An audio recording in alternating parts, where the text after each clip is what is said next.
católicos en general de todas las tradiciones y culturas, y en el judaísmo en particular, si bien tienen formatos más tradicionales, menos tradicionales, nunca limitan su enseñanza por una denominación.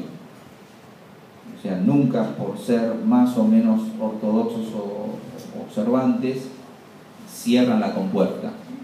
Ni te piden a que vos seas como ellos, en el nivel de la práctica. Porque en la mística hay un grado de desarrollo de nuestra tradición donde cancelan la forma.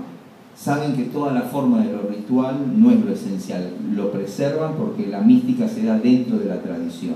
Pero después la mística de alguna manera supera la tradición. O sea, no la traiciona ni la abandona, pero no queda atada por ella. Entonces los lugares donde yo iba, por la cuestión donde yo iba, en Jerusalén, eran mucho más observantes o ortodoxos o raigales o tradicionales de lo que yo estaba acostumbrado y los lugares que me formaba. Ahora, yo tuve más problemas con los que eran de mi propia denominación que con los ortodoxos que me enseñaron cábala. Y eso no tenía que ver con la denominación, tiene que ver con la apertura espiritual. Y lo mismo pasaría con otros maestros. Yo particularmente siempre tengo posibilidad de encontrar otros maestros, como pasó en la India o en otros lugares. Reconozco la sabiduría del maestro. Yo tengo otra pregunta. ¿Qué relación tiene toda esta búsqueda mística tuya junto con tu trabajo político?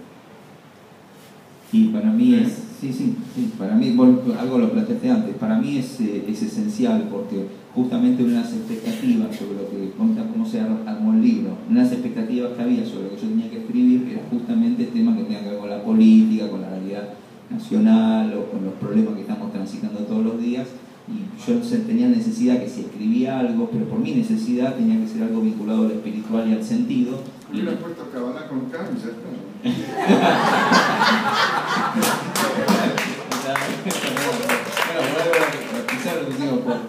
Por eso. Para mí está vinculado, porque creo que lo político se tiene que separar de lo religioso, pero no de lo espiritual. Y yo no voy con la religión a la política, pero no cancelo mi dimensión espiritual para hacer ese trabajo que, por cierto, como vos decías antes, no es fácil, pero es intenso. ¿Y qué diferencia hay entre espiritualidad y religión? Mucha diferencia en el sentido a saber, por lo menos como yo lo entiendo. Yo entiendo que la espiritualidad es un don del ser humano universal. Todos los seres humanos, por ser humanos, somos espirituales. Es una potencia, una energía a desplegar, donde no hay una categoría jerárquica de que es más o menos espiritual. Creo que toda potencia del humano que se manifiesta es espiritual. Es tan espiritual rezar como escribir un poema o contemplar un paisaje.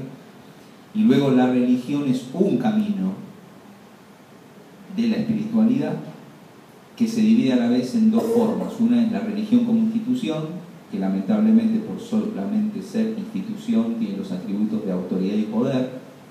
Por lo tanto, a veces las instituciones, incluso la religión, traicionan el contenido espiritual y no siempre están a disposición de los fieles y de la gente, sino de su propia continuidad.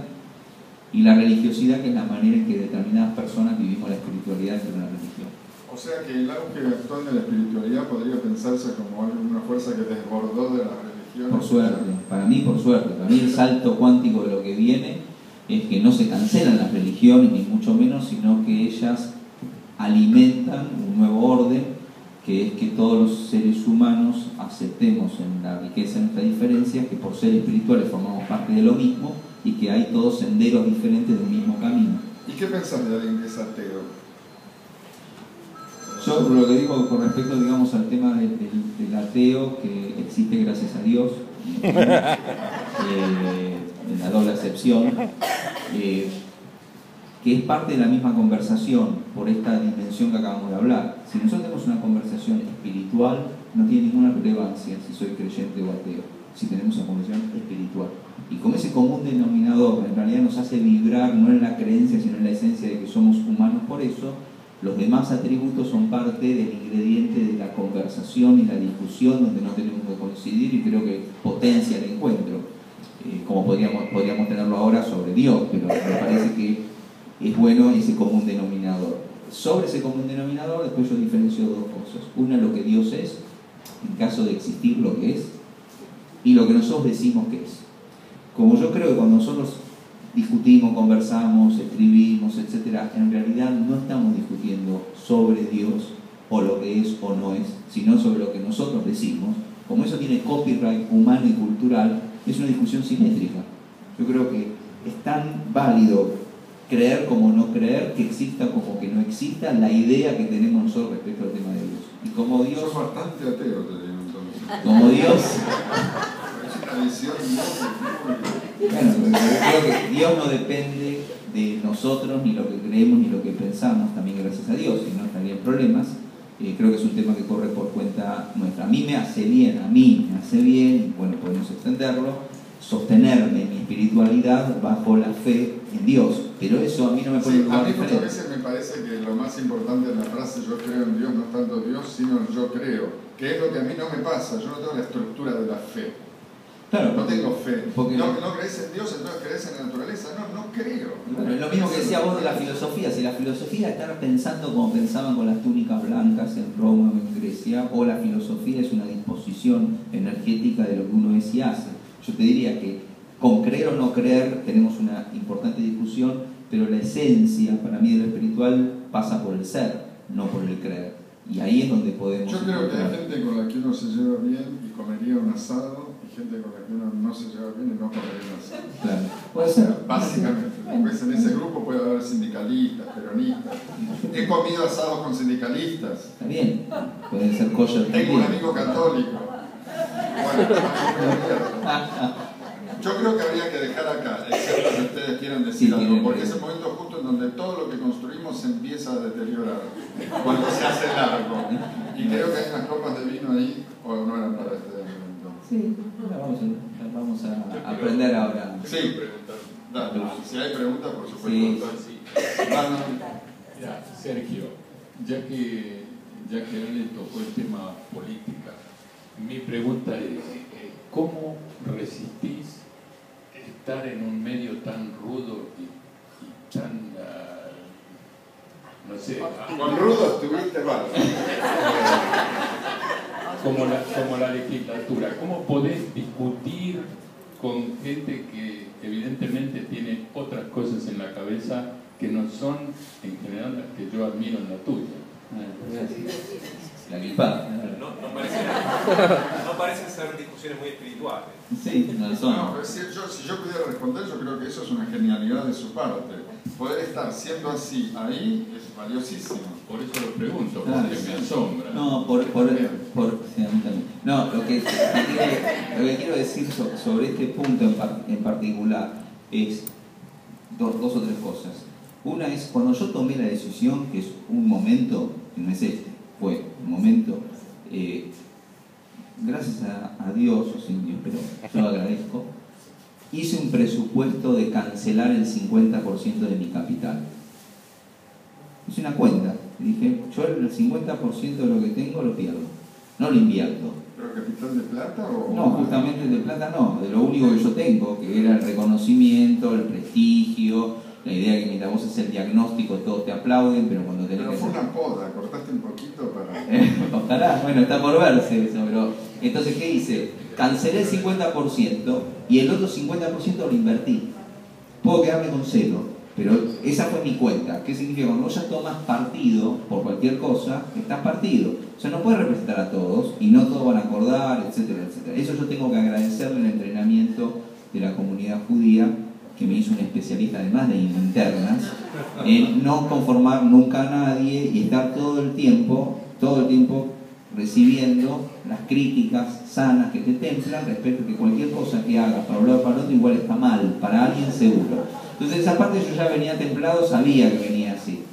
Y de esa manera decidí entrar. No era lógico, no era racional, no era un buen negocio, era para problemas, pero es una vocación. Es una conexión, es una intuición, es una recepción de decís, tengo que ir ahí, porque no puedo no hacerlo por mí, no porque nadie me obligaba, por mí mismo. Ahora, cuando vos entrás, como es en este caso, y yo uso muchas de estas cosas que propongo acá para mí mismo, así que por eso las uso. Yo no entré a la política con la intención de cambiarla, porque eso sería mesiánico.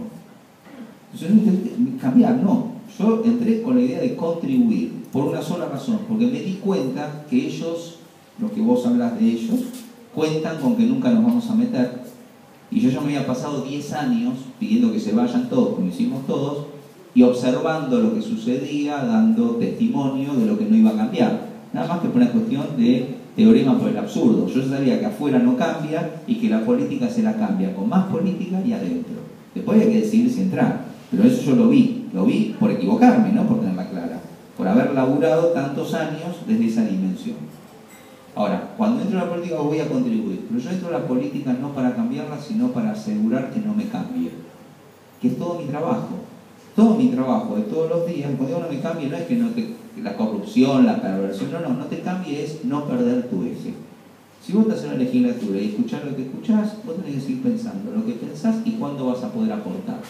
Yo, por suerte, porque tengo en el sentido un espacio, yo lo agradezco, un espacio plural, diverso, todo lo que yo hablo de la diversidad, etcétera, etcétera, yo no voy a pasar acá el tema de Desafío ni voy a hacer la propaganda del PRO, pero después de haber hecho shopping, ¿viste cómo valoro los centros comerciales? Después de haber hecho shopping por muchos espacios, el espacio más plural que yo encontré y que me invitó a que yo participe siendo yo, fue el PRO. Porque decís, ¿por qué en el PRO? Y bueno, porque me invitaron a participar en un lugar donde no me pidieron que no sea, y donde me muevo como soy. No significa que todos pensamos igual, para nada. Pero ese espacio me permite a mí mantener un eje de contribución o de participación donde tenés que templarte todo el tema de no promediar para abajo, de no reaccionar linealmente y de no entrar en la trampa mortal de pensar que la política se redime ahí y de esa manera porque vos entraste ahí para la gente. Y yo no dejé de ser ni referente social ni rabino. Mi mayor preocupación es estar ahí para la gente. O sea, mientras estoy ahí por mis compañeros, buenos y malos, trabajo con ellos, pero yo no entré por ellos ni para ellos. Y agrego, y me gustó mucho lo que dijo Ale al principio sobre el tema de Mauricio, que tampoco entré por Mauricio.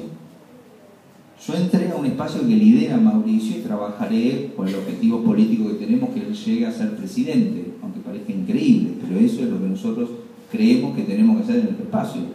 Pero no todo el esfuerzo ni todo el trabajo empieza y termina ni en él ni en su candidatura, sino justamente en lo que tenemos que dejar. ¿Y qué tenemos que dejar? Nosotros dejarle a nuestros hijos la posibilidad de que vuelvan a creer en la política y que vuelvan a participar en una sociedad que dice ser democrática, aunque vive una práctica demagógica y populista. Pero nosotros tenemos que aportar la democracia, la república, todo lo que siempre hablamos, pero desde el ejemplo. Porque si yo le regalo a mis hijos la Constitución, no va a pasar nada. Ahora, si yo les regalo un ejemplo, puede pasar algo, no todo. Y desde ahí es donde yo particularmente entré. Ahora, para no perderte, tenés que estar, por eso lo llamo estos jefes, podés estar siempre recibiendo la línea para no perderte. Porque si vos te confundís y no recepcionás, te perdés y empezás a ir a donde van todos, en lugar de ir a donde vos tenés que llegar. Por eso me metí.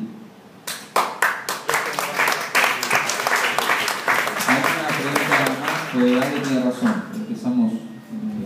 Es un hermoso momento para cerrar esta linda noche y seguir conversando. Hay una pregunta ahí y hacemos la última y prendemos la. Bueno, última. La vela. Yo quiero saber, a ver si vos podés resumir, cuál es tu misión en esta vida.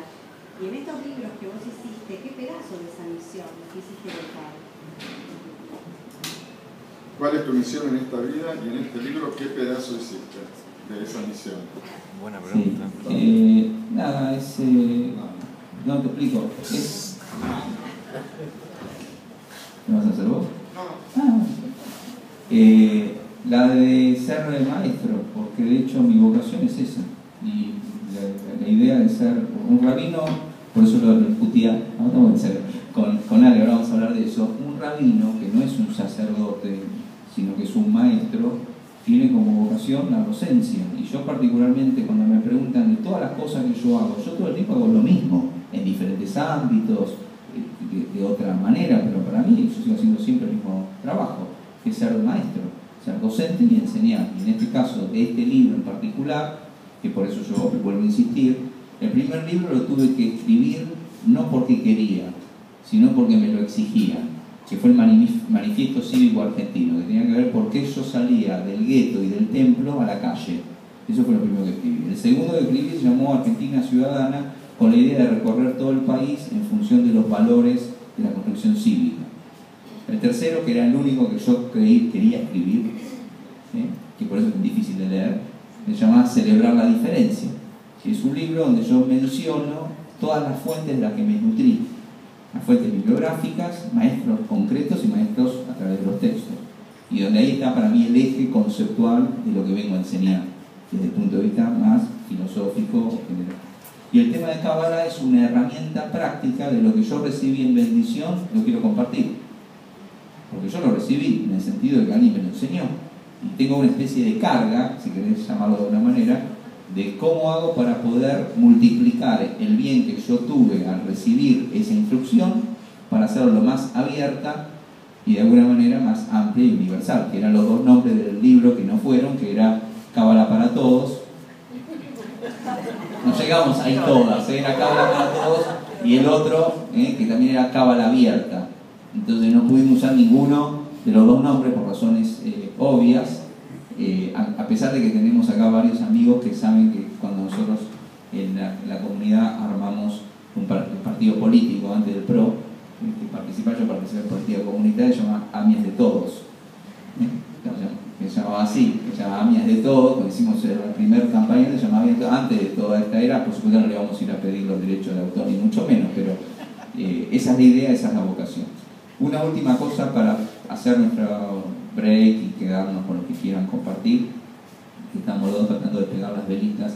Hoy es la tercera noche de Hanukkah y muy brevemente, sin digamos, abusar ni de la paciencia ni del ateísmo de Ale, lo que vamos a hacer es prender estas luces para cumplir con esta tradición que nosotros queremos compartir sobre el sentido que tiene. Pero yo justamente a Ale, él empezó haciendo la presentación. Yo quiero terminar, además de con una bendición, explicando por qué para mí era tan relevante que Ale haga la presentación. Era un poco incluso al principio, pero yo lo quiero mencionar. Yo siempre le decía a Ale que lo fui conociendo a través de mi inclusión también en el espacio de la política, además de la referencia como escritor y filósofo, de que él cumple la función de un rabino ateo, secular. Él agregó pagano, porque para mí el tema pagano no es necesariamente así, pero también... Suena erótico. Porque yo pocas veces tuve la posibilidad de compartir con quienes tienen una capacidad que de alguna manera yo busco adquirir en términos de mi vocación, que es romper los moldes. Y Ale es un rompemolde. Entonces, el rompemolde, el que como vieron como jugamos nosotros recién, ¿no? Como que te pelotea y te tira las cosas del lugar de los supuestos que no son y del costado que no pensabas, ilumina otro tipo de pensamiento. Para mí es de un enorme, digamos, reconocimiento por el hecho de que los que tenemos la inquietud de volver a pensar todo, de no tomar nada como terminado, que nada tiene que ser así porque tiene que ser, y ese ejercicio que es agotador, ¿no? Que para mí es el ejercicio de ser libres. Ser libre tiene todo ese trabajo. No se puede ser libre si uno no está permanentemente haciendo este trabajo de revisión. Y para mí, Ale Rosichen es un rabino en el sentido no religioso, pero sí espiritual. Es un maestro. Y yo de eso aprendo. Y también es un maestro en la disciplina que tiene que ver con la libertad. Y como en la Argentina lamentablemente cada vez estamos perdiendo más libertades, yo creo que cuando tenemos figuras que nos motiven a ser más libres, que significa cuestionarnos, preguntarnos, ¿no? Renovarnos, recrearnos, los tenemos que reconocer como tales, y eso también forma parte de una conexión mística, ¿no? Que la forma no te confunda, que el adjetivo no cancele al sustantivo, y que aprendamos a conjugar más los verbos de lo humano, que hace con estas empatías la posibilidad de que encendamos la luz. Así que si ustedes me permiten, voy a encender y bendecir las luces de esta festividad, que no son otras que las luces de la libertad. Evocan la gesta de los macabeos que lucharon para liberar nuestro sagrado templo de Jerusalén y volver a consagrarlo.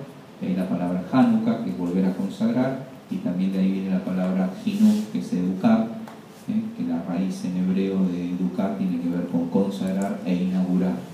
Entonces yo creo que la educación y la formación del espíritu hace eso, nos consagra y nos inaugura una vez más. Así que les agradezco a todos la presencia y la participación.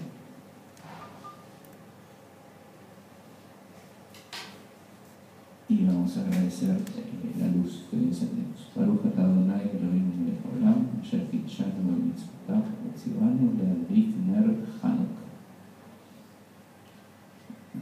ברוך אתה אדוני אלוהינו מלך העולם, שעשה ניסים לאבותינו, והננו מהם בזמן הזה. Bendecimos a Dios, fundamento del universo, que nos santificó con preceptos por encender las luminarias de la festividad de Hanukkah.